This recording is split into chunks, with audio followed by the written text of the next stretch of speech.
প্রতিদিনের বইমেলা। আমার প্রকাশনীর সামনে কথা হলো লেখক ডক্টর সৈয়দ হুমায়ুন কবিরের সাথে। তিনি জানালেন তার লেখা একটি ব্যতিক্রমধর্মী বই সম্পর্কে।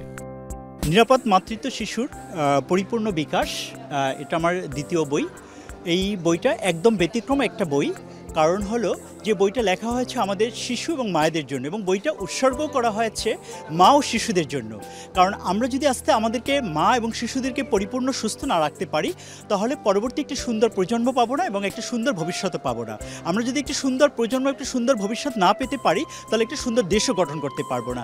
তাই একটি সুন্দর প্রজন্ম গঠন করার জন্য এবং সুন্দর একটা ভবিষ্যৎ গঠন করার জন্য এই বইটার ভিতরে তুলে ধরা হয়েছে কীভাবে একজন মা এবং একজন শিশু পরিপূর্ণভাবে বিকশিত হতে পারে এবং তারা তাদের জীবনযাত্রাকে পরিবর্তন করে কীভাবে ভালো থাকতে পারে, এই বিষয়টা আসলে টোটালি তুলে ধরা হয়েছে বইটার ভিতরে। নিরাপদ মাতৃত্ব পরিপূর্ণ বিকাশ বইটি প্রকাশ হয়েছে অমর প্রকাশনী থেকে। 354 এবং 55 নম্বর স্টল এটা পাওয়া যাবে।